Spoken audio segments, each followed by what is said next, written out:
as I come around, he runs at me and he's got that axe up over his head. Mm. So he's getting ready to hit me with it. Yeah. From the time that I put the car in park until that man was dead on the floor was 11 seconds. In my mind, I shot and killed this person. It never actually happened. Right. But that bothered me because it played out in my mind as it did.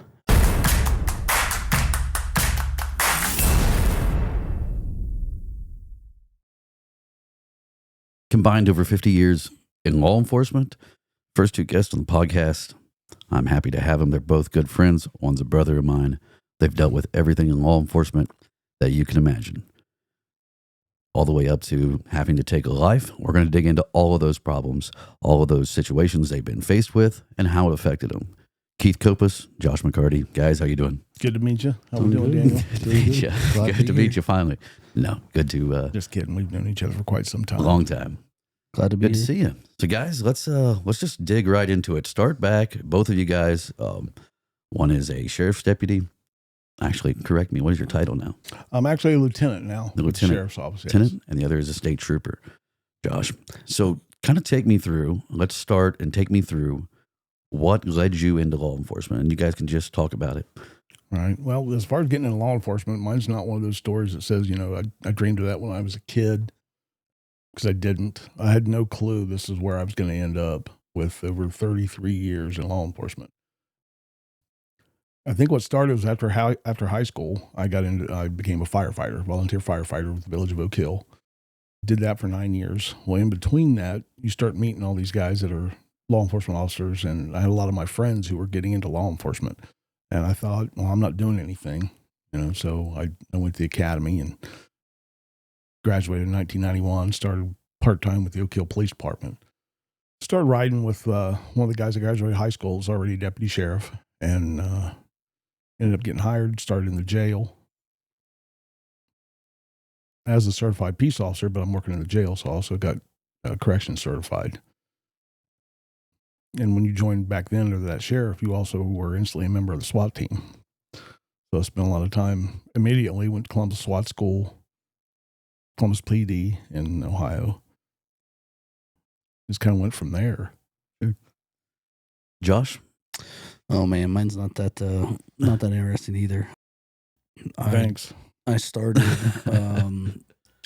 I'd probably 2003.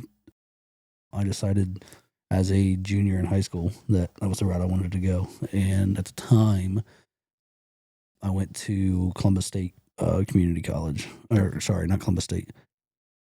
Eastland Career Center at the time.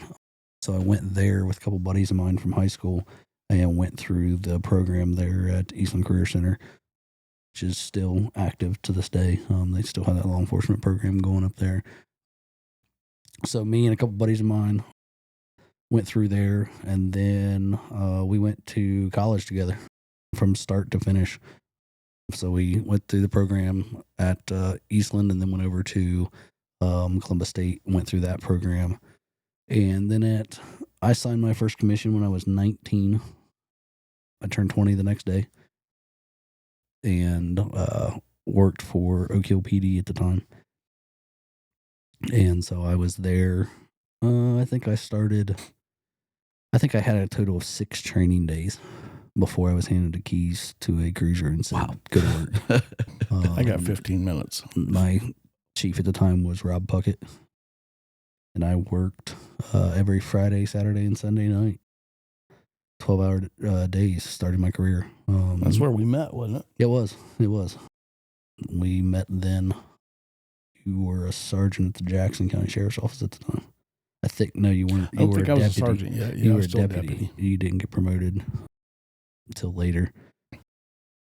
And then I worked with you and a couple other guys on midnight shift and just kind of spawned our friendship from there. Yeah. So it started in 2007 is when that started. You got better memory than me. So. Yeah. So almost 20 years, over 30 years in law enforcement. Mm-hmm. Is that a job that you would recommend to someone? Wow. Back in the early days, it was fabulous. Sure. I still love my job. Sure. Okay. I was put here on this earth, I think, to be what I am. Yeah. And I'm just blessed in that, taking that route. I would never allow my children, my own personal kids, to get into this. They've known since the very beginning I did not want them to be a street cop. I always told them, if you want to get into law enforcement, you're going to have to do it at a federal or state level, and the street cop thing once in a generation is enough. The hard part now is a lot of these, I raised more than just my two. There was 6 or 8 other boys that lived in our house that I took care of, my wife and I. And one of them is just graduating the academy here in November, and he's going to come to work for me. So that's what he wanted. I didn't talk him into it or out of it. So we'll see how that goes. I'm excited for him. Yeah. But this is the rest time to be in law enforcement. Sure. It's it seems like the society we're living in, they take the few bad apples and make it all seem to be that way. And a lot of that is thanks to the news media. Josh, what about you? Would you? So I thought about that for a long time. And what changed my mind with that was our little brother going into law enforcement. And I think it is a lot of the leadership is how that changes my mind with the division that I work for and our brother works for. I think that especially in this day and time, it's the best training that you can have. It's the best pay in this area that you can have. Yeah. I want for nothing as far as that goes. And I think that especially if you're going to do it, I would, if one of my kids, I hate to say this, but I had a conversation with my oldest son yesterday, and he said, "Dad, I've only got 4 years left until I graduate high school." And we'll start talking about career. I didn't want to think about it. But if him in 6, 7, 8 years decides, I think that if I could push him into where I work now, I wouldn't have a problem with it. Just because I know the training that comes with it. Yes, I know the parts of the job that can be bad, the dangers of the job. But if it is on a state level or a federal level, I wouldn't have a problem with it, like you said. But I think a lot of that changed for me when our little brother Derek became a trooper and has accomplished a lot with his career already. So one of the things about going into law enforcement, I don't want anybody to think that I'm obviously anti. I've been blessed with where I'm working at, especially now, with a fabulous place to work. It's the smallest sheriff's office in population in the county in Ohio, which is Vinton County. Yeah. They love their law enforcement up there. Right. And I really wasn't, I don't want to offend people in Jackson, but they seem like they care a lot more about their law enforcement up there.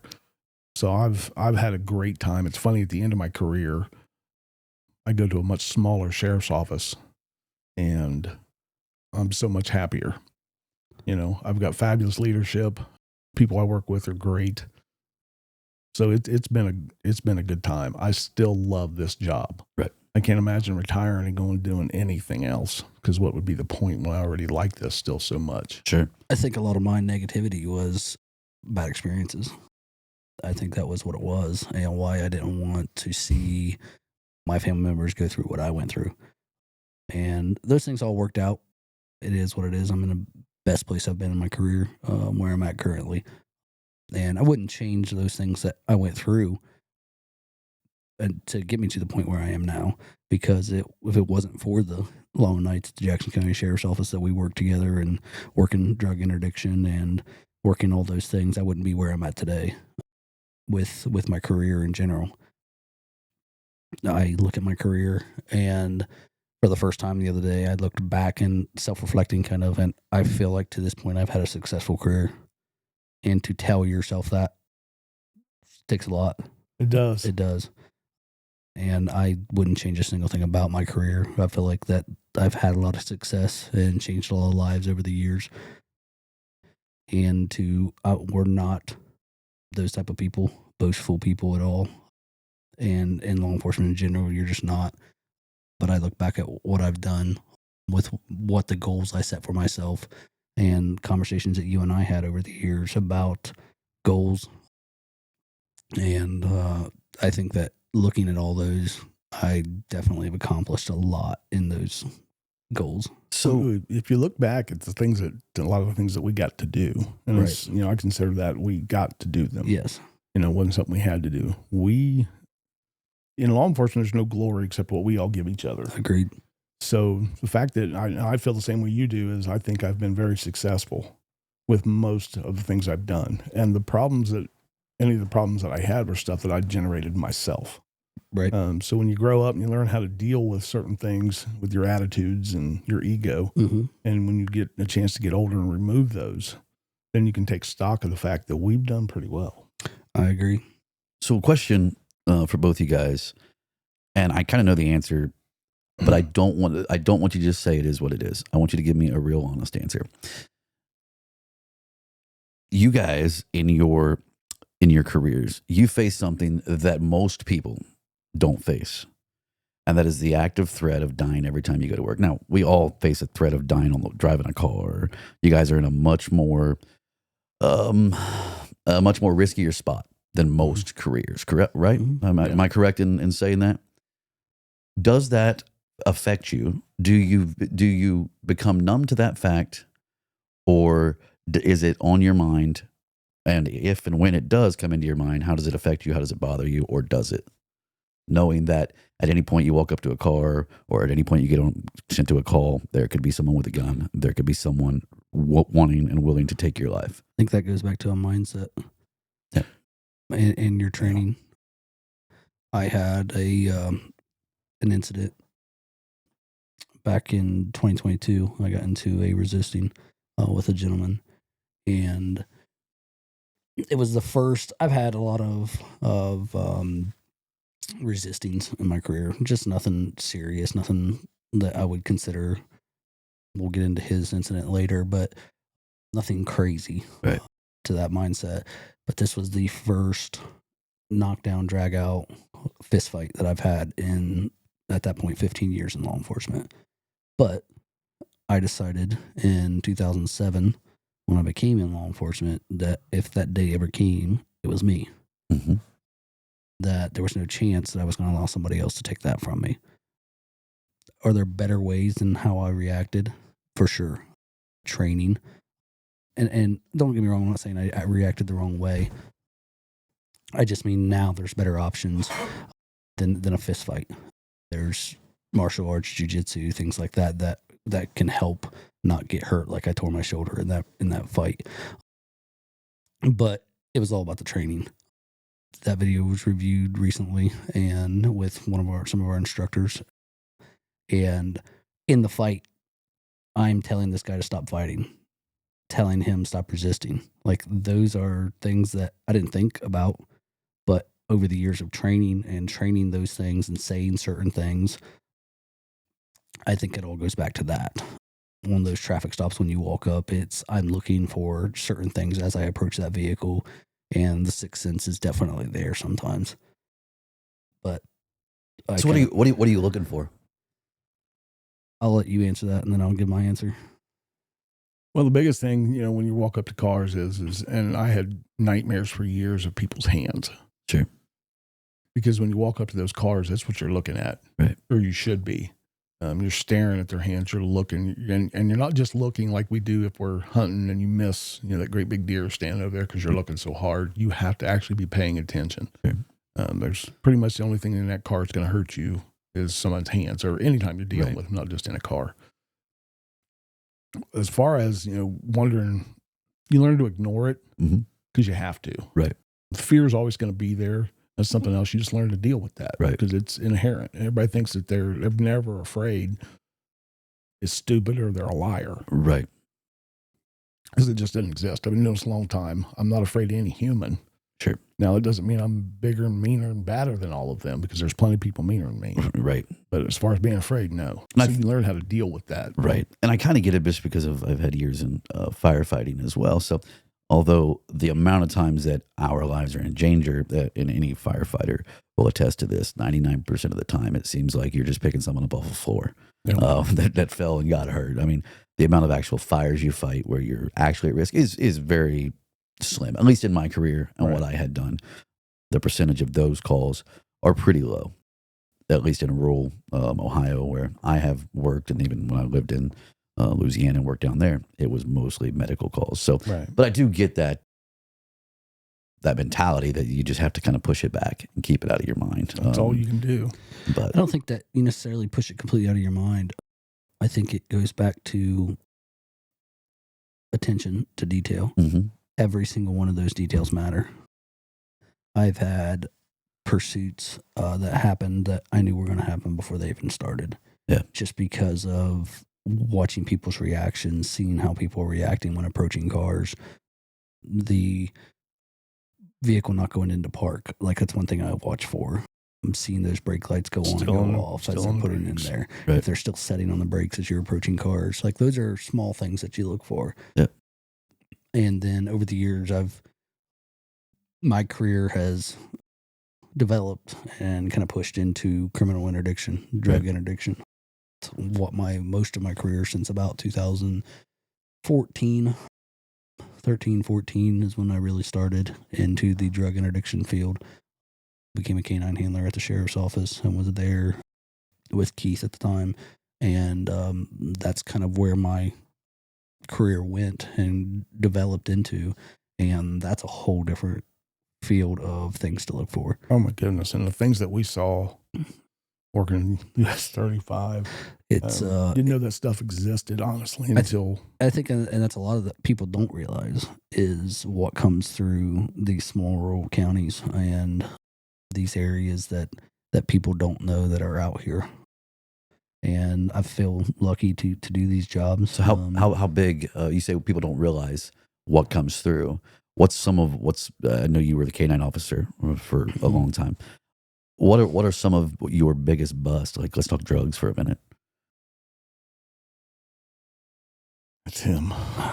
So Just so people can get an idea of what we're talking about here. I'll So let him I've talk about seen- the dope, and then I'll tell some of the stuff we found that wasn't drug related. so consistently you can find, anywhere, and it doesn't sound like a lot until you're actually holding it in your hands, but consistently back in the day, back in 2014, 15, and 16, it was every other traffic stop. You were finding a couple 100 grams, Oh wow.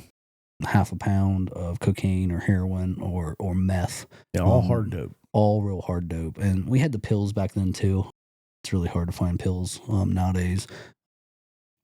But since my personal biggest stop was actually whenever I was a trooper and I was in Chillicothe at the time. Stopped a car and it was hidden inside of a spare tire. And I think it weighed out to about 12 pounds of fentanyl. Oh wow. And that case is closed, so I can talk about that one. And so, but those things, they're out there. And they're out there a lot, but people don't realize how much it actually is out there. Yeah. Because the route that runs through our rural area is kind of a pipeline from where Detroit down. So it's Chicago, Detroit, Dayton, Columbus. Okay. All the major hubs on this side. Sure. And the trend here recently is coming from the south up north as well, which is the direction that the stop I just talked about was. And those trends happen. But here's the thing, and what I'll say is I work with a lot of good guys that are just as good as I am at getting those drugs. And you could bring in and plop down some other guys that in these seats, like Josh and Nick and some other guys I can name that are good at that are still out there every day, still doing those things and looking for those things. And we know we're not changing the overall outcome of the drug problem in the United States, but we also know that we're stopping that load from getting to somebody, to getting to that user, especially in Southern Ohio and West Virginia and Kentucky area. This area is heavy with the heroin problem, and that's what we can contribute. And I think that's what we strive for, and that's what our wins are. They're not always big, but they're wins, and that's how we kind of look at them.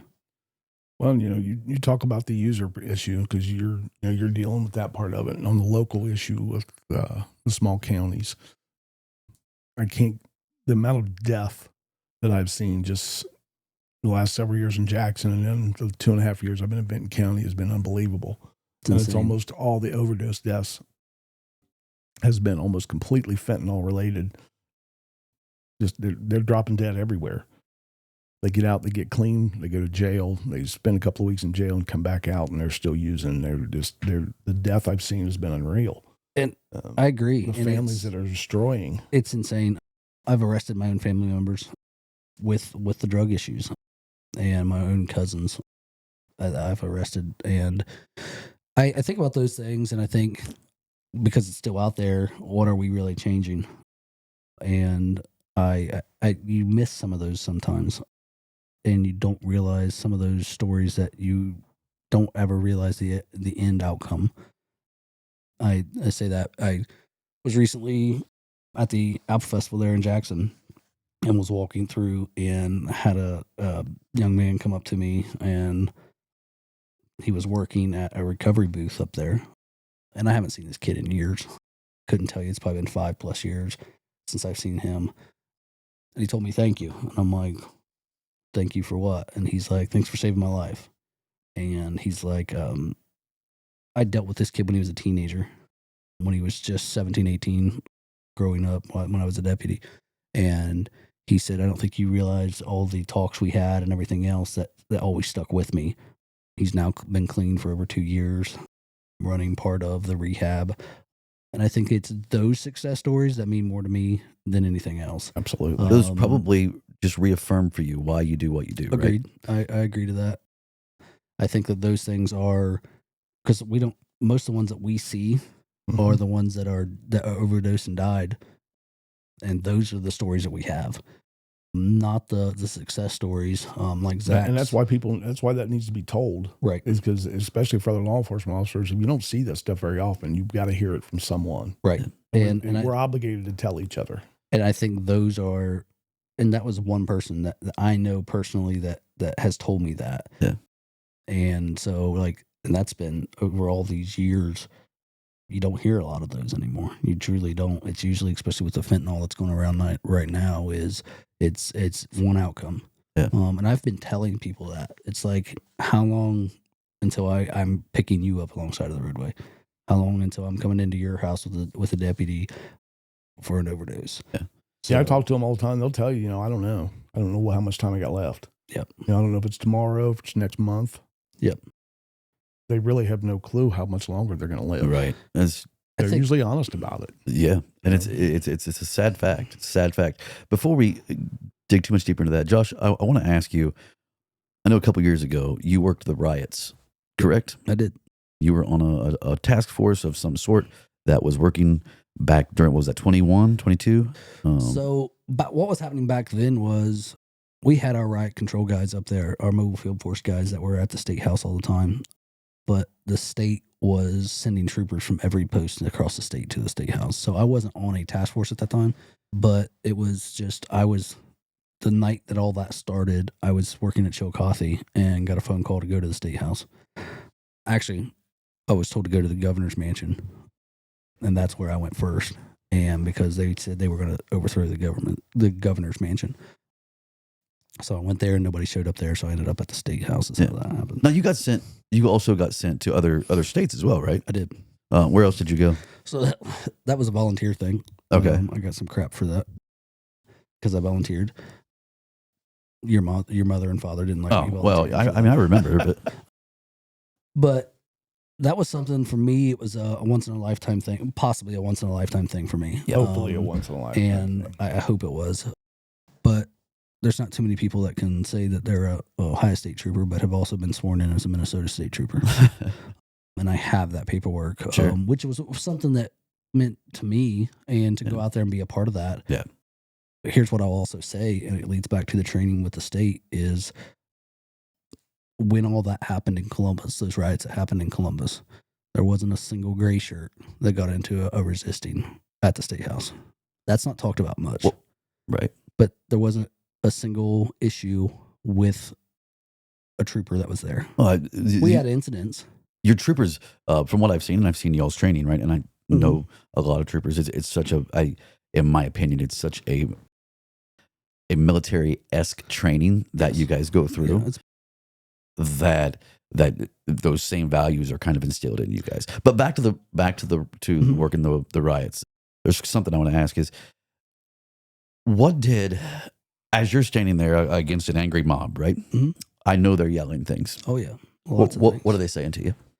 Oh man, anything you can think of about your mother, your kids, your wife, anything that you can think of was said. All of it. And here's the thing, though, like, it wasn't all of them. Sure. It wasn't all those rioters that were there. There was groups that were there to cause trouble. Yeah. And there was groups that were there to get their point across. Right. And I was okay with that.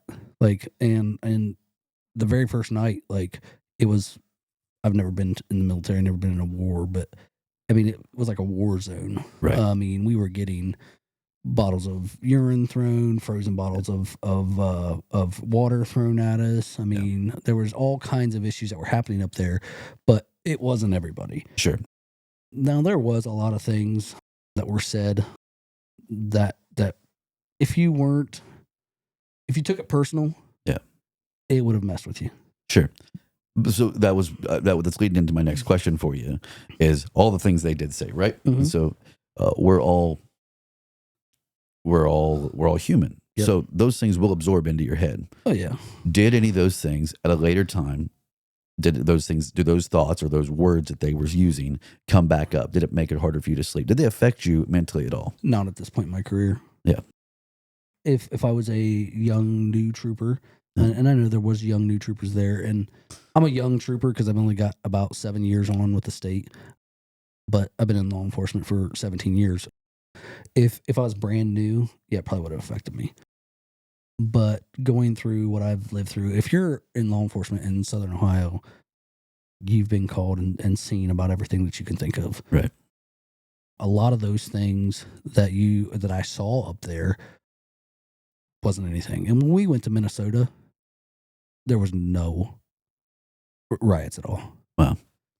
Because of how that trial went, and he was found guilty, there was nothing.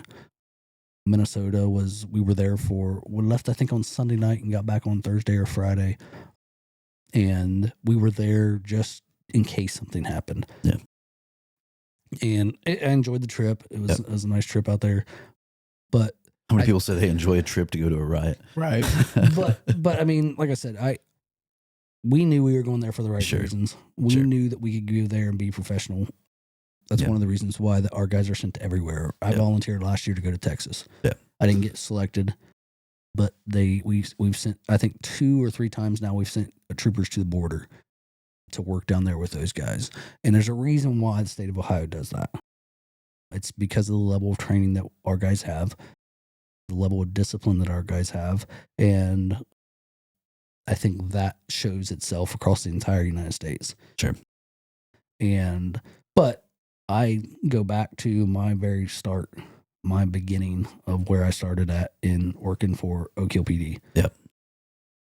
Because I learned a lot right there and dealt with a lot. I didn't know how to deal with it because I was working by myself. Sure. So I counted on people from the sheriff's office like Keith and Joe back in the day, and those guys that worked midnight shift back in the time.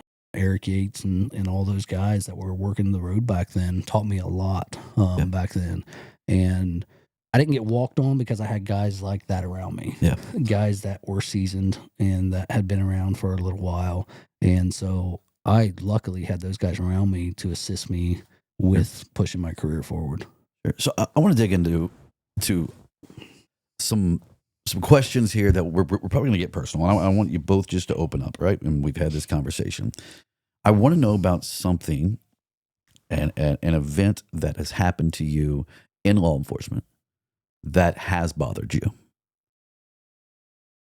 that has made it hard for you to sleep at night. Oh. And here's the reason I ask this question, guys, is because so many people just look at law enforcement as the cops. Oh, shoot, I got to throw my seatbelt on. Oh, shoot, they're just out to get me. What they don't see is the aspect behind the scenes and of how your job actually does affect you in a mental way. So I actually want you to open up and let's talk about how it affects you. Well, that's actually one of the easiest things that I think that we do, because those big things we tend not to ever forget. Mm-hmm. A lot of people, and we'll talk about this more because we'll talk about it actually a little bit later. I was involved in an officer-involved shooting where I actually had to shoot and kill somebody. Sure. The problem with that whole shooting is not that shooting. It was the things that it brought up that I had repressed from years before. I responded one night to the middle of nowhere on a house fire. And when I get there, there's, and I hope they never see this because I'm not going to say any names, but I don't want them to know my end of that because they've dealt with enough. Sure. There's a little girl laying out on the lawn. The firefighters, the house is burning. It's on fire. So another man standing out there screaming, he's burnt badly. And I'm asking him questions about this little girl laying here. And he's burnt too much. He's in too much pain. So I start trying to assess her and deal with her. And she was burnt so badly that I couldn't find her face. Ooh. Mm. 9 years old. Mm. I remember her name. Like I said, I'm not going to say it. But at a point where I have to use my hands to try to find her mouth where I can start CPR, because she had beautiful long black hair and it was all melted down around her face. Oh, wow. So I find her mouth, I get her hold, I start, breathing. I was still young back then. I think I probably was only 25, been in the sheriff's office a couple of years working the road. Too ignorant to realize that she was already long past any being able to help her. Sure. So the scariest part I found out later, as bad as that was, you never get over the smell mm-hmm. and the visions, even though since then I have dealt very well with those. I have gotten help dealing with those, but it was the fact that if she had been sick, and there were supposed to be 9 more 9-year-old little girls in that house. It was her birthday. Mm. She was supposed to be having a birthday party. Mm. So I started thinking about what it could have been. Right. More than what it already was. It was bad enough. So I had 2 badly burned people. And then, like I said, she passed. One of those things that I went 20 years until I had something big happen that people actually noticed. Yeah. To be able to get help to deal with that. Sure. And one of the things that we're going to talk about, maybe not on this episode, but is Ohio Assist. Okay. It took until 2016 for me to get any help with that. So, it was 15 years later. Wow. And since then, I've noticed, there's so many people that suffer from that stuff, and they'll suffer for decades before they ever try to get any help. Yeah. So you brought up the shooting. You brought that up. And I want to dig into that because it's really not often that you get to sit down with someone and talk about taking another human being's life that they have done. And so I wanted to go through that day. What was the initial call? We'll start there. What was the initial call? Well, it started just on the call I was actually on. It was myself and my lieutenant at the time. And we were on call with an MRDD fella, who was throwing chairs at us off the front porch. We were there trying to help EMS because he was very upset when we got a call I found out later, it was actually of shots being fired. Sounded like someone had kicked the door in. That was the initial call, and it was getting pretty violent. The problem ended up happening is the dispatcher forgot to tell us that shots had been fired. Oh. So we didn't know that responding to that. We were probably 15 minutes away at that point. Mm-hmm. So Village of Oak Hill police officer, who's now the police chief, Dave Ward, responded and actually got there first because it was out in the middle of nowhere out in the county. So upon his arrival, he has a confrontation at the front door of the residence, and the man's standing there holding an axe. And he can hear the lady of the house, who is actually recently divorced from this male, who is in the house screaming. They're screaming. She's screaming for help. They're having a confrontation at the front door. The door's locked. He won't come out. He won't let him in. Sure. And of course, he's by himself. Right. In the middle of nowhere, out of his jurisdiction, even though he was covered legally because, we requested his assistance.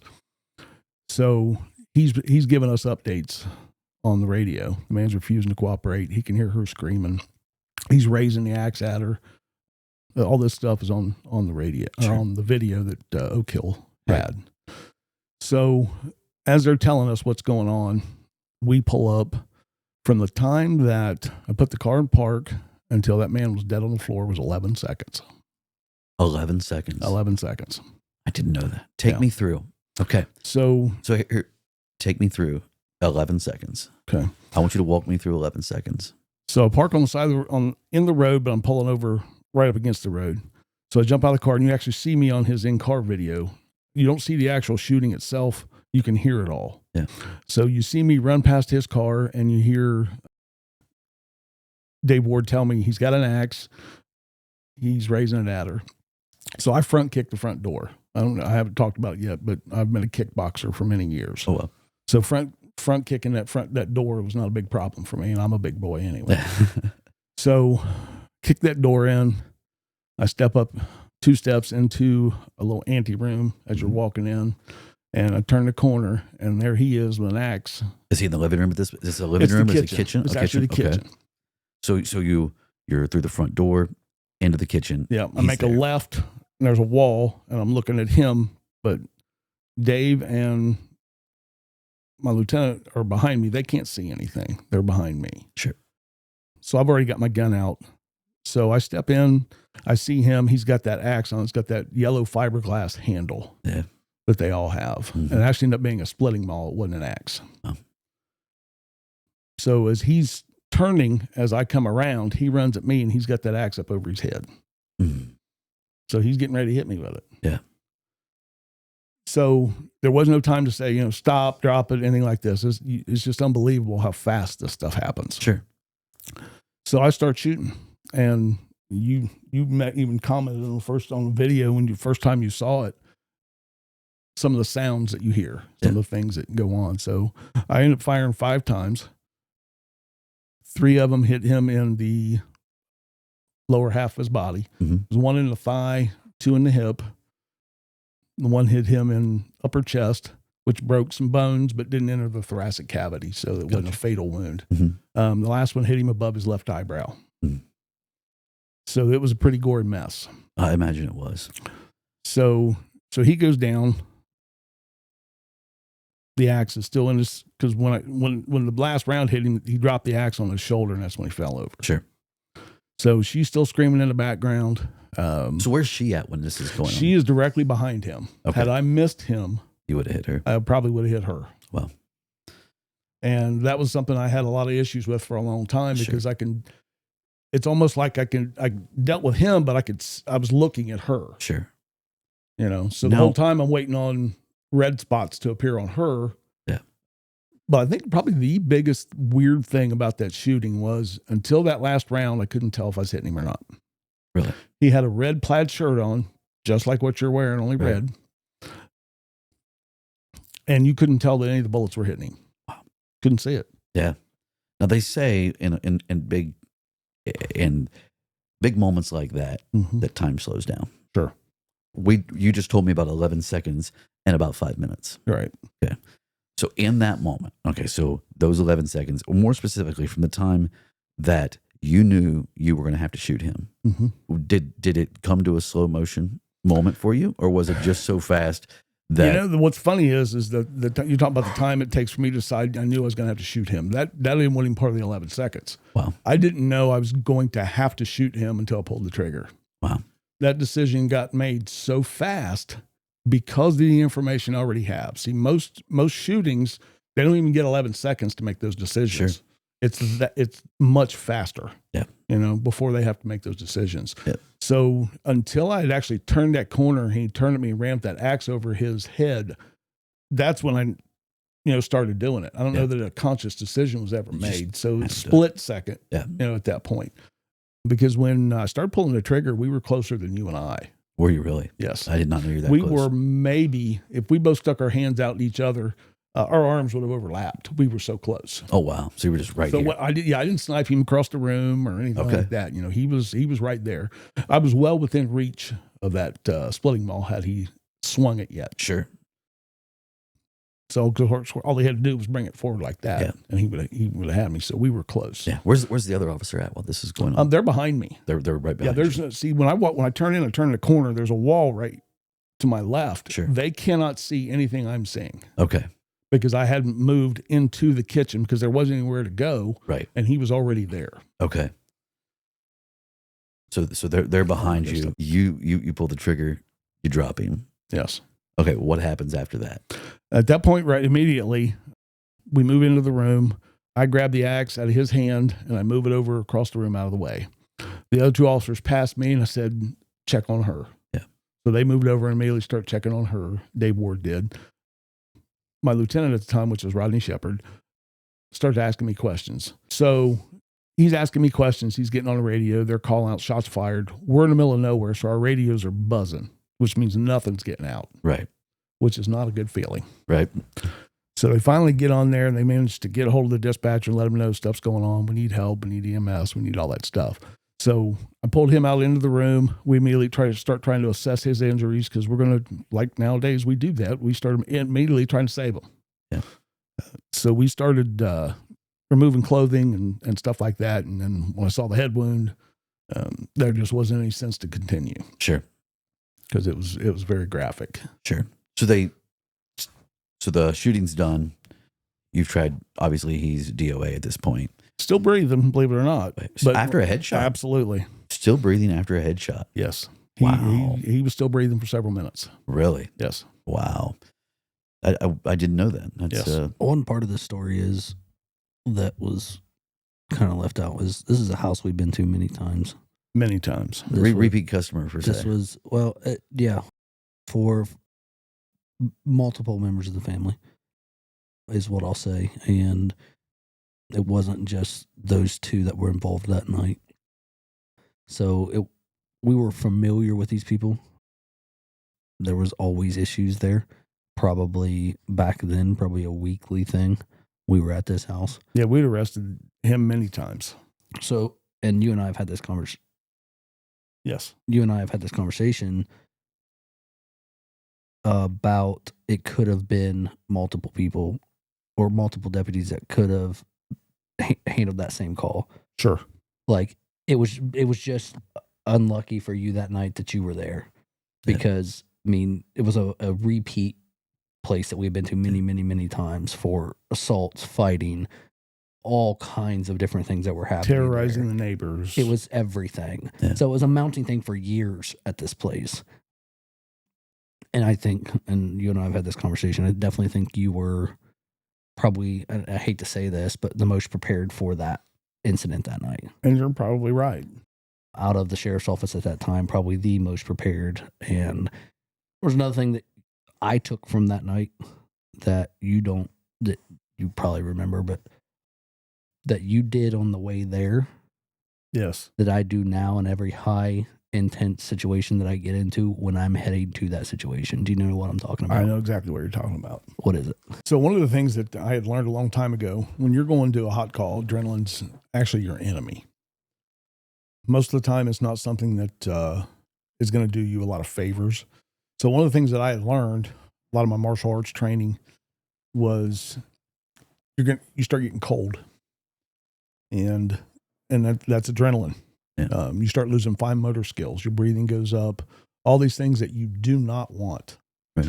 So one of the things that I had done on the way there, and I laugh about it now because I think about my lieutenant sitting in the seat next to him, and he's sweating like crazy, is I turned the heat way up, and I turned it as hard as it'll go. I still did it last night to avoid that rush. Right. Now I control my adrenaline very well. I believe in the hard breathing and combat breathing, whatever you want to call it.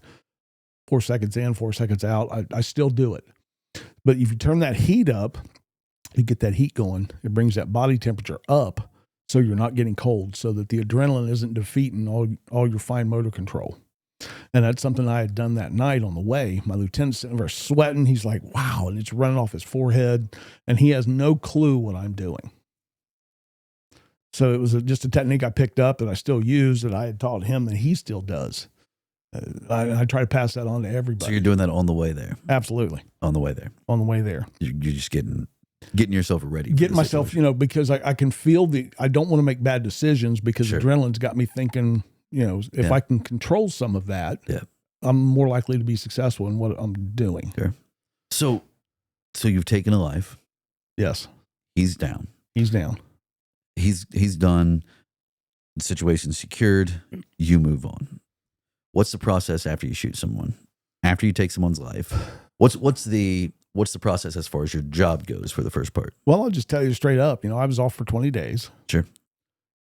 Went back too soon. Mm-hmm. But the process is, let's go with what happened that night. And one of the things I'll brag about is my sheriff at the time, which was Ted Frazier. So I'm still working for him. You could write a book, in my opinion, on how well my situation was handled. Okay.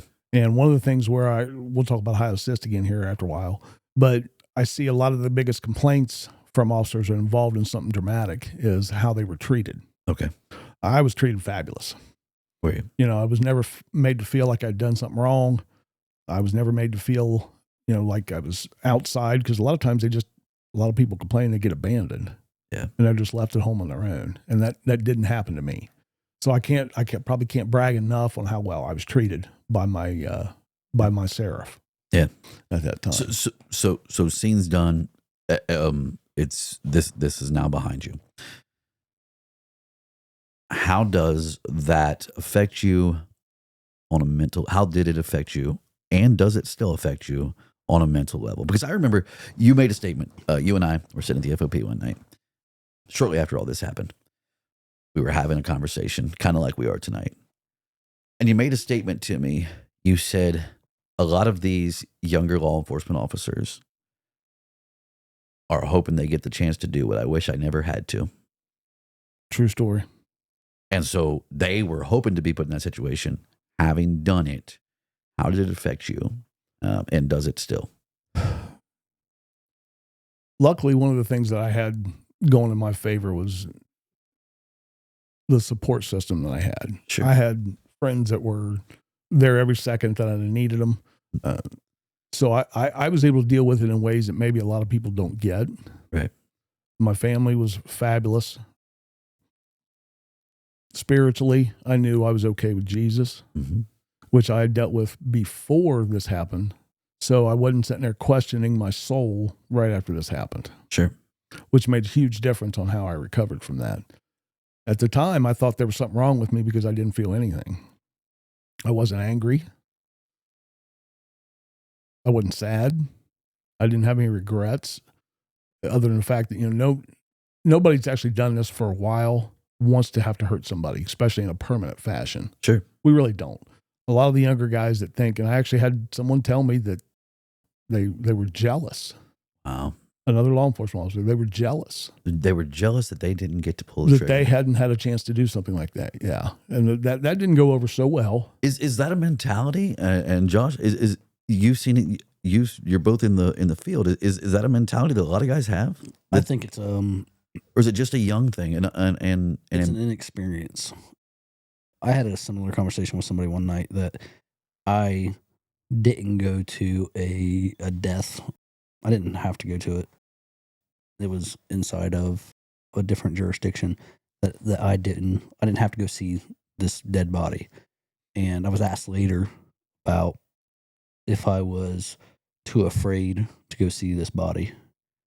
And I said, no, I've got enough dead bodies. I don't need to see any more. And that always stuck with me with that person. And that's somebody that it's an arrogance and an inexperience thing. Unless you're a complete psychopath, you don't want to see those things. Sure. We deal with them. Sure. And you become, it's not numb, but it's a part of the job. So you become accustomed to those things, I would say. Agreed. But you don't, if I don't have to see an extra dead body for my memory bank, yeah, I'm not going to see it. And that goes back to somebody saying they were jealous that they weren't put in his situation. I was in a situation where I could have shot and killed somebody justifiably. And in my mind, it was done. Right. It had happened. And I had this conversation with you. In my mind, I shot and killed this person. It never actually happened. Right. But that bothered me because it played out in my mind as it did.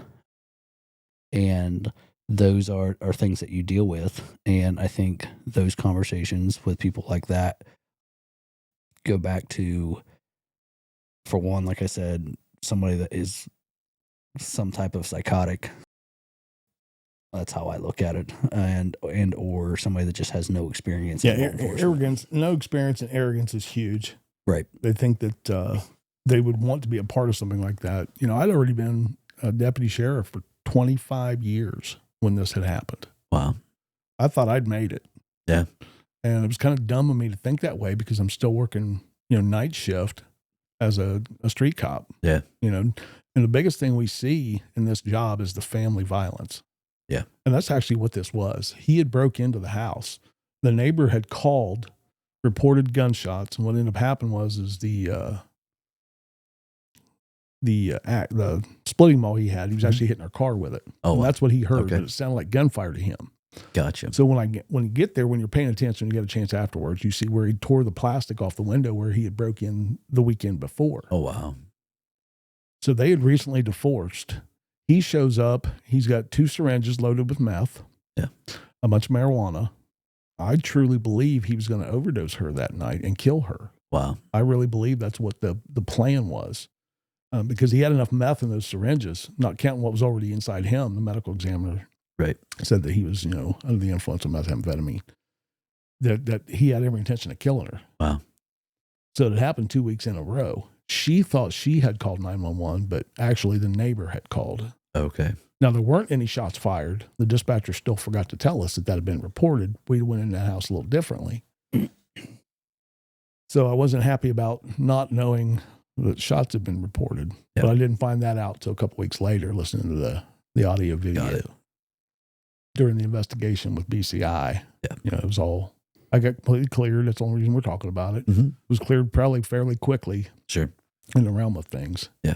On the legal side of it, what is the process after you cheat someone's life? What happens?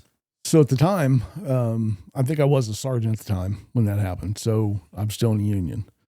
So by the time I got to the sheriff's office, the sheriff actually took me from the scene and took me back to his office. I was there maybe 10, 15 minutes, and somebody was knocking on the door outside because at night the doors are locked. You have to get buzzed in. My attorney was there. Somebody had called the union, and my attorney showed up. And at that point, I never gave a statement. Right. So afterwards, got with my attorney, we get all the video, audio stuff, and we're typing up a statement. And I think having 2 other people there and a lot of this on the audio, they were able to hear exactly what had happened. Sure. So I never even got questioned by BCI. With the statement that we wrote was so detailed because I didn't have anything to hide, The biggest blessing from the whole thing was, as much as I hated that I had to do it, I did it all right. Sure. And I know that not everybody gets that lucky where it's so obvious. Mm-hmm. So once I got all that done, BCI submitted their report. The prosecutor wrote a letter and said, basically, we're not even going to grand jury over this. This is so blatantly obvious that it was the right thing to do. Sure. That I never even had to go to court over it. So it was pretty quick. Legally, it was pretty quick. It was a couple of months. Sure. Some of these things drag on for years. Sure. But relatively quick to get you cleared. Yes. And then back to work. Now, as far as the office, in that 20 days that I was off, I went and saw a shrink, which was Dr. Douglas. He's passed now. He was great in Columbus. Yeah. About 5 minutes in there with him, and literally 5 minutes. And he said, yeah, you're fine. You're fine. Yeah. But Ohio Assist led you to believe some different things. You may have been fine, but well, we know what FINE processing stands it. for: furious, irrational, neurotic, and emotional. Yes. So Ohio Assist, I knew after you were shooting, went to North Carolina, Actually, it was Virginia, and that's kind of where your first experience with an Ohio Assist type of thing happened. Right. So after my shooting, the sheriff decided we were going to Virginia. Now, I had no clue what I was getting into. Didn't know this thing existed. Didn't know anything about it. It was called VALEAP, VALEAP, Virginia Law Enforcement Assistance Program. Okay. So this was basically a 3-day retreat. Not really a retreat. I thought that was going to go down and hang out in Virginia for something, had some stuff to do, and just chill out for a little while. No.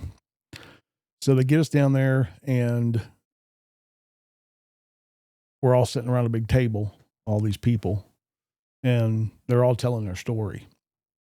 So this was the entire first day of Monday. Everybody's telling why they were there, what had happened, some of the things that they were having trouble dealing with. And some of this stuff was just horrendous. And I'm sitting there thinking to myself the entire time, why am I sitting here? Yeah, I shot and killed somebody, but I didn't go through that, and it's not really my place to tell their stories. There's one I'm going to tell simply because it needs to be told. And he wouldn't mind, even though he's gone now. But they're telling their stories, and there's a whole process to this thing. Once day one is through, you're sitting around thinking, why am I sitting here? And we've got a gentleman over here who was a Connecticut state trooper who responded to Sandy Hook. Oh, wow. And that was where I hate to even call him a person, went into the school, the elementary school, Sure. and shot and killed all the 5-year-olds. Mm-hmm. And he wasn't even supposed to be in that part of the state that day, but responded because he happened to be close. So I'm thinking about, shooting a 62-year-old felon that was trying to kill his wife and me. And he's telling a story about carrying out dead 5-year-olds. Wow. And, the whole time I'm thinking, I don't belong here. Yeah. Not with people that have suffered what he's Sure. been through.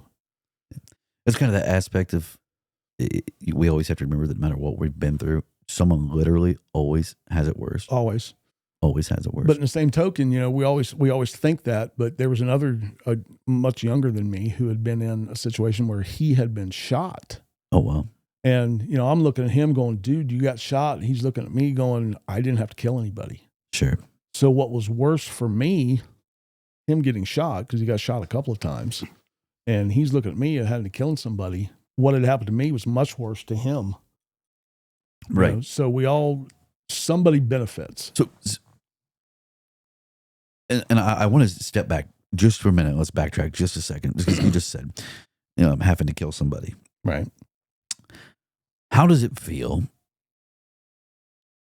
on a mental level knowing that you ended someone's life? Does it bother you, or just how does it feel? Well, like I said, it's different for everybody. For you, for Yes, Keith but Copas. for me, honestly, I didn't lose a minute's sleep. No. I realized at that time, even then, and then since then, there wasn't any choice. Sure. In what had happened. Right. So at first I thought there was something wrong with me because I wasn't upset. I didn't like the fact that I had to do it, but I wasn't losing sleep. I went home. She's going to kill me for saying this, but with my wife, Mm-hmm. and I was off the first 3 days. I drank 2 beers each night. That's all I allowed myself, was 2 beers. Alcohol's never the answer. Sure. So I had 3 nights of the best sex I'd ever had in my life. And we moved on. Right. Now, she took my phone away from me. That's something she's never done before. Yeah. And you weren't going to talk to me without talking to her first. Wow. Because the phone's lighting up, people's calling. Now, it's everybody that cared, Sure. that was calling. Sure. We have very few nosy looky-loos who just wanted to know and, things like that. But you couldn't get to me without talking to her first. I remember. So she guarded me. I stayed off social media, didn't watch any TV. Now, something that doesn't happen to most people is my name never got released. Right. At no time did my name ever get released to the media. Nobody forced that issue.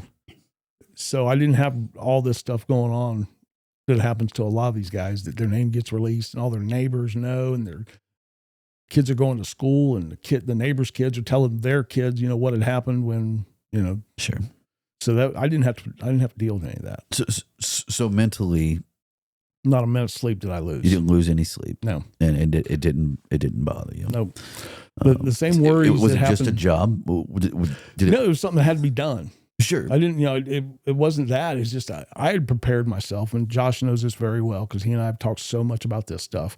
I had prepared myself for the aftermath of something like this happened. Sure. A lot of the book, I'm a big reader. Yeah. Ferocious when it comes to reading.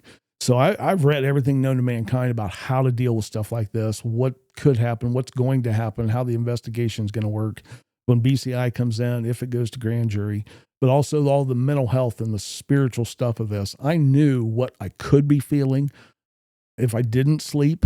I actually read some stuff on there that surprised me that said, if you're fine with it and you go sleep and there's all that stuff, then there's really still nothing wrong with you. Yeah. Because that was the thing I did not expect. Right. Was the fact that I wouldn't lose any sleep. Yeah. I've been in some doozies before. Yeah.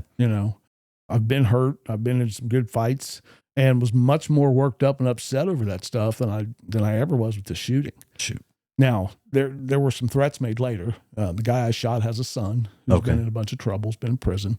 So if that ever comes up, it'll deal with it. It'll get dealt with. Yeah. Hope it never happens, So we're back to you being in. Let's go jump back to you being in Virginia for yes. Ohio Okay, State. so I'm in Virginia at they call it VALEAP, and it's just like the high assist program, which I'll explain. So we spent 3 days there. We talked to a clinician. We did some EMDR, which I think we'll probably get into another episode because that's so important. And it's a way that they can take some. Let me tell the story, I guess. Yeah. Changing from Virginia, so we get that done. I come back. I go back to work. So I started having some issues at that point.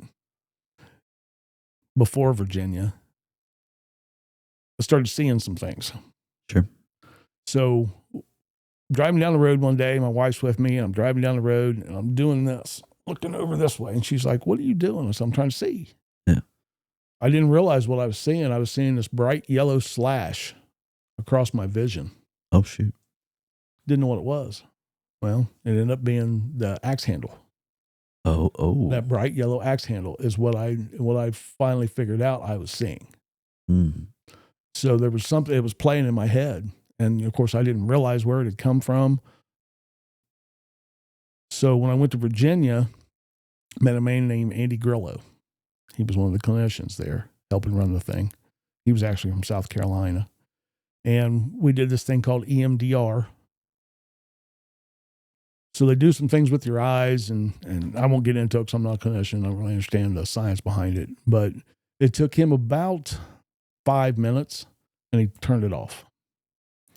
So basically what happened is you take this, they can take a sound, they can take a smell, they can take visions, and it doesn't get rid of it. Mm-hmm. But instead of it being right here in your face, they can move it back here, is how I explain it. Okay. So instead of me seeing this all the time without being willing to, it's something I had to think about. Okay. And so if I thought about it, I could see it. But most time I would think about it, it wasn't up here in my face anymore. Wow. It works. I've had it done. Yes. It's absolutely unbelievable. I'm intrigued. How does this process work? What happens? So my incident was a 12-year-old boy that had hung himself. Mm-hmm. I was the first deputy on scene at the time, and I got there and actually went to the wrong house at first and went to the right house shortly after that and walked in the house, and mom says he's in his bedroom. I cut him down. And long story short, mom and son got into an argument, and I went into the room, and he's still laying there with the belt around his neck. And for about it seemed a lot longer, but it was probably 10 to 15 minutes. It was me and the mom in the bedroom. And for the longest time, I could tell you every detail that happened because it was right here. And I had 2 of these incidents, but this incident stuck with me. That was probably 2014, 2015, somewhere around in there that happened. And so I couldn't, up until 2022, I think is when I went to Ohio Assist. I could feel the mom hitting me. Mm-hmm. Every blow.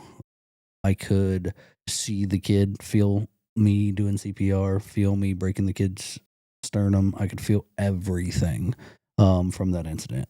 And it was always right there in front of me as you described it. And it's an eye movement thing.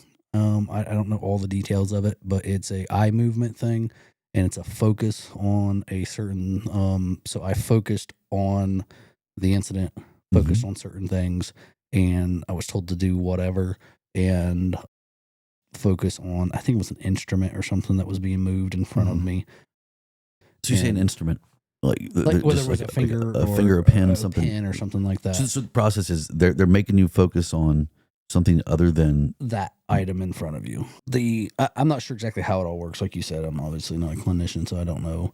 But it removed everything. I can't describe that room to you anymore. And up until I went to that seminar, it was embedded in my head. So are they putting you in like a hypnotic state? I'm not sure how it actually works, and I'd love to have somebody on here that could. Well, that's one of the guests I want to have is one of the clinicians on here to explain some of that because I think it's that important. It works, and I going to Ohio State. I went kind of off of. Keith became pretty in depth with it. Right, I am one of the peer counselors now. I've been going up there for 8 years. So after his experience, he ended up becoming very involved in the program itself. And after quite a few years, I decided it was time to work on some of the problems that I had, and some of the things that I had dealt with. And so I went up there, and day one is terrible. Right. Yeah, and it's terrible in that my incident was a 12-year-old that hung himself in a car wreck where I held a dying woman who was begging me not to let her die. I knew this woman, worked with this woman. Yes, we did. And knew her from working at the sheriff's office. So like it was a very in-depth thing. The last time I had it, they used a light bar. You're following lights going back and forth, and you're actually using your eyes. And so the process is different. Each clinician has different, they might use their fingers. They might use that light bar. They have tappers. Mm-hmm. There's different ways to do it. So the clinicians all do it in a different way. But the ultimate thing, some people doesn't work on. Right. You know, most people that come to Ohio Assist get the opportunity to see a clinician, do EMDR if it's needed. The clinician decides that. Yeah. But Ohio Assist, it's a 3.5 day program. We started on Sunday. We ended up on a Wednesday. The first day, like he talked about, is rough because that's the day that we're tearing the bandage off. Right. We're exposing the wounds. It's nightmarish. Yeah. But by the time Wednesday gets there, 99% of the time, everybody's made friends, smiling. They're much happier. So we'll get some more details and we'll talk about that more some other time. Yeah. But the EMDR is just part of it. We do yoga. We have karaoke, prayer service. We have AA available all at this, and it's completely free. Oh, it's really everything's free. paid for. The only thing you have to do is get there. You can get online, look up Ohio Assist, sign up for one of our seminars. We have 4 a year. Yeah. The rooms are free. The food's free. Also, they're putting you up there. Everything. Literally everything. We do it at the Marriott at Tuttle Mall up in Columbus. Oh, wow. And it doesn't cost you anything but whatever it costs you to get there. Yeah. And you're allowed to bring a support person. Oh, wow. So you can bring your spouse, because if we help you start the process of getting better, we've also got to help the spouse. Or your mom or your dad or your best friend. We've seen them all come with them. Yeah. And everybody ends up going through. So how's it funded? It's all private donations. Just private donations. Yeah, the Highway Patrol, even though it's technically not a Highway Patrol thing, without the Highway Patrol, this wouldn't be happening. Sure. So Paul Pride, who was the colonel at the time, got all this going, or had the people that got it going. And without him, we've had 800 people go through so far. Oh, wow. And 99.9% positive. Wow. And all through just donations. All through private donations. So we're going whether it be big companies, or I think Ohio Department of Mental Health and Addiction Services now contribute quite a bit of money to us. So it's not all private donations since I should correct that. So people watching this can just donate. If we're going to put the link in the description here for Ohio Assist, so people can just go there. Anybody can donate and donate. Right. Yes. You got to be a first responder to sign up, Sure. but you don't have to be a first responder to come with as a support person. And so this program, first responder, nurses, firefighters, dispatchers, corrections officers, just the whole line, the whole gamut of first responders. They can sign up. Absolutely. What's the normal group size? We run they try to keep it around 30. Yeah. There's quite a bit more people there because, the peer counselors like myself, there's, 15 of us usually, or 20, depends on how many people are available. They've got staff that are there. So the biggest thing about the peer counselors, having people, because you're sitting around a table, everybody's looking in at each other. We're all sitting around behind you. Okay. It's very vulnerable. It's very uncomfortable to have, having sitting there with your back open. Yeah. So we put us behind them because we've all had to sit at the table to be a peer counselor. Okay. So somebody's guarding your back the whole time. You have no fears of anything because we're all behind you. And that's explained at the beginning. There's still fears. I get that. We're not comfortable having our backs open, even to people we don't know. Right. But I just mean in the mental side, there's still fears. Oh, absolutely. And with me going, when I went, I sat, unfortunately, towards the end of the circle. So I knew it was coming for over 2 hours before it got to me, of me having to tell my story. So I listened to 2 hours plus of other people's stories before it got to me. Very emotional. And I cried like a baby that day in an open setting. And as a grown man in this profession, we're very good at hiding our feelings. The Ohio Assist program changed me a lot in that. As far as I don't really hold anything back, and I try to express that with the guys I work with that deal with things. My incident involving the crash, I didn't know affected a friend of mine for years, and he still to this day hasn't went. I've tried to push him to do it, but it's definitely an eye-opening and a soul-searching event for 3 days, because you can't hide anything inside that room. It is you bear it all. I told 2 stories that day while I was there and cried like a baby the entire time. Somehow made Keith cry as well. I don't remember that. I do. But it's a life-changing experience, I would say, for sure. And I waited way too long to do it. And the thing was that for me was that I finally realized that I wasn't the only one. Sure. And I think that because my story wasn't anything compared to the lady that sat across from me that watched her partner die in front of her trying to go into a house on a SWAT call and had to back out, or her whole team would have been lost. Like, those are the stories that I went back to what you said earlier when you went to Virginia. I was like, I shouldn't be here. Like, these stories are a million times worse than what my experiences were. But what I will say about, especially the Ohio Assist, going there and knowing that I was in that setting and I was expected to do one thing, and that was to bare my soul, basically, of what was bothering me. And these were things that, like, I had never even told my fiance. Like, these were things that Keith and I had talked about. These were things that I didn't express to anybody else.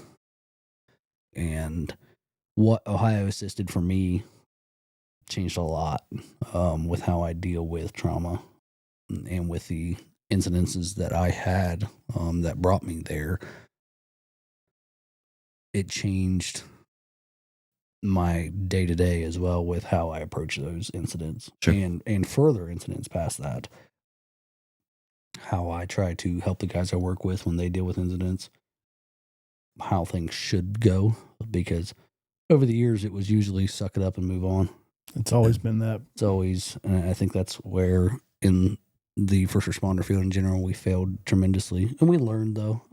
Well, we're still learning. Because I will say, and I don't blame this on the sheriff, but whenever my incident happened with the 12-year-old, I walked outside, and when I walked outside, I started crying.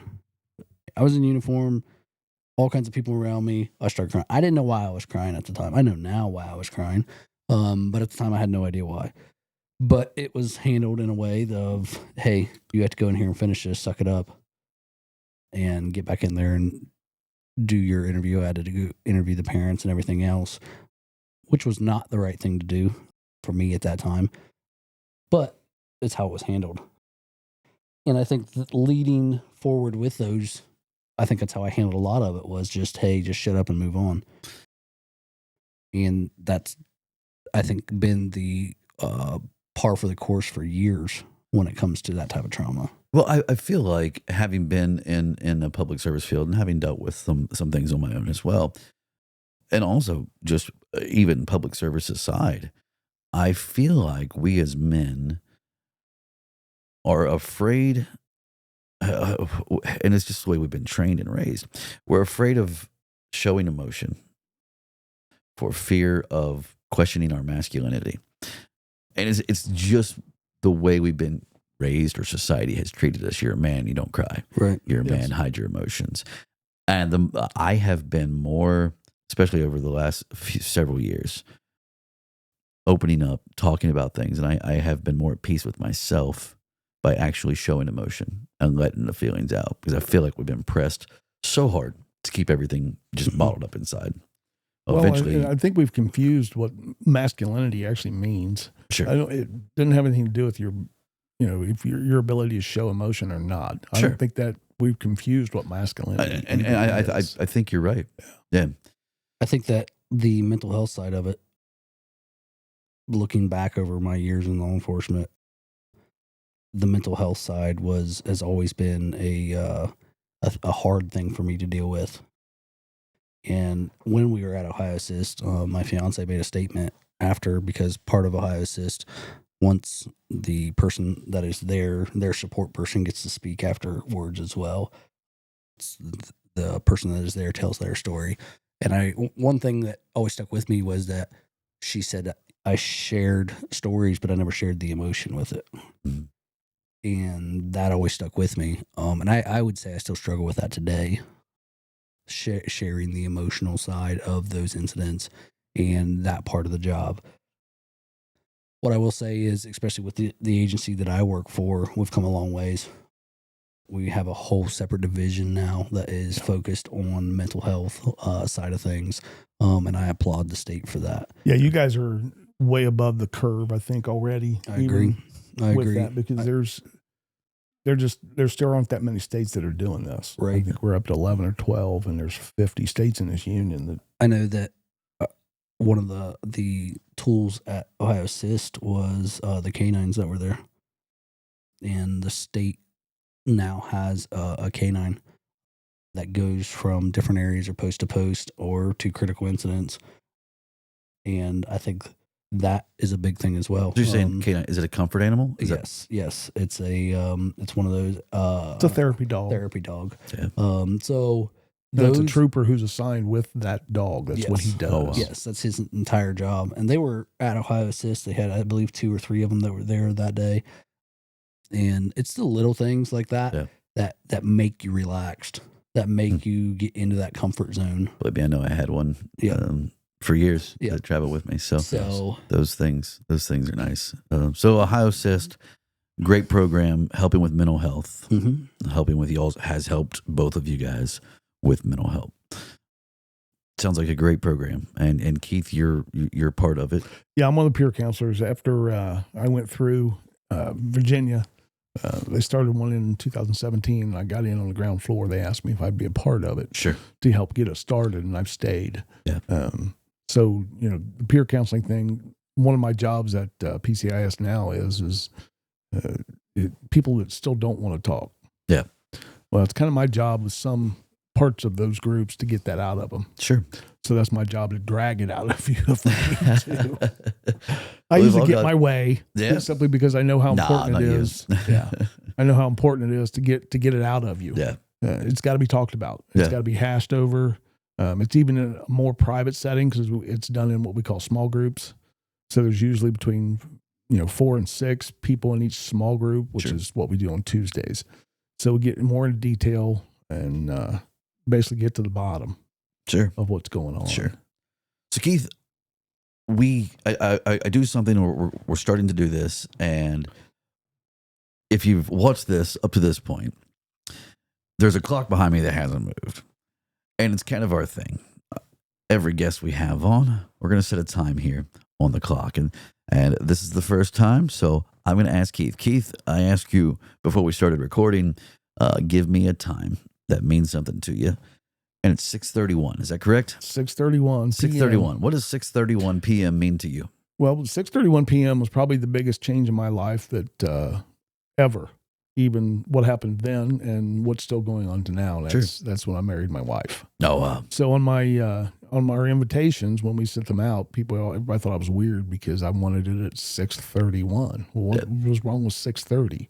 Well, I wanted something to stand out. Yep. Something just to be a little more special about that invitation. And it's been huge for us. Yeah. I've got 3 clocks hanging over my computer desk in my house. Okay. None of them have a battery in them. They never change. So one of them is 6:31. Sure. So that's the big deal. They're married more than almost 33 years. 33 years. She's put up with you for 33 years. 33 years. And most of that I worked midnights, so the poor woman slept by herself most of our lives. Oh, geez.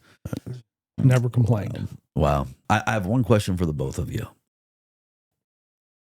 And I want you to just kind of talk about it and go whatever you want to say. Looking back with the careers you've chosen, with everything that you've seen, done, the mental hell that you've went through. I know you have. I know Josh. I know Keith. You both have. Would you do it all again? I would have to say yes. Where do I sign? Yeah. Really? Mm-hmm. We haven't really talked about religion a lot, but I honestly believe that I was put on this earth to do this job. Sure. When I first started, my first sheriff, one of the things that he had me start doing was the sex offender registration. Mm. And I asked him, I said, why in the hell would you put me with having to deal with those people? And he told me, he said, Keith, you've got the attitude and the intelligence to deal with those people. And I've looked at that for many years over that, and he was right. I was meant to be here. Sure. Whatever it is I'm doing as a law enforcement officer, for the people that I serve, which is everybody in this country, it's not just where I work. I was meant to be here. God put me right here to do what I'm doing. Wow, that's I believe that to the bottom of my heart. It's got to be a good feeling for you. Absolutely, Josh. I'd say the same thing. I wouldn't change a single path that I went. I've worked for 4 different agencies in my career, and each one of those taught me something. And the experiences I've gotten to have, and enjoyed having some of them. And I always say I get to see people at the best and the worst.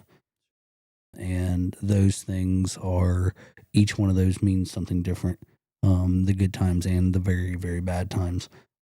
And getting to experience those things and getting paid to do those things and getting paid to still go to work every day and enjoy my job. Yeah. After so many years of doing this, a lot of people don't get to say that. Sure, but A lot of people 17 years into a career don't get to say they still enjoy going to work every day. Sure. I get to work every single day and I still enjoy it. Now there's some days, obviously we all have those days where we where just assume not do it. we just would assume be home and doing something different. But in general, every single day I still go to work and enjoy it. Sure. And the fact that I get paid to do something that I enjoy every single day, I would never change for anything. Probably a pretty good feeling, isn't it? Very good feeling. Yes. Yeah. Very good. So you'd both go back. You'd both do it all over again. Yep. Absolutely. Sign you up Can't tomorrow. imagine anything else. Really can't. Sure. It's a zoo sometimes, but it's the best job in the world. It's the very best. I wouldn't change it for anything. Yeah. All the everything's worth it at the probably end of the day. All the right? heartbreak, the agony, the sadness, the madness, all that stuff that comes along with this. We were put here to deal with that. Yeah. Or we wouldn't have been able to deal with it. Yep. And no, I wouldn't change it at all. Yeah. Wow. So 2 men, 2 amazing careers you guys have been through. We have a lot more stories to tell. A lot. Keith Copas, Josh McCarty. like I said, both law enforcement officers have been through so much. We're definitely going to have them on again. We're going to cover a lot more and go into a lot more detail over our next few episodes and over the length of this last or as long as they'll watch us. So, Right. guys, I want to thank you so much for being on. Thank you for being on the show. And anything else you guys want to say before we get out of here? No, just proud to be a part of it. Sure. Josh, anything else? Can't wait to have some fun. Let's do it. Let's do it. Thanks, guys. We'll see you on the next one.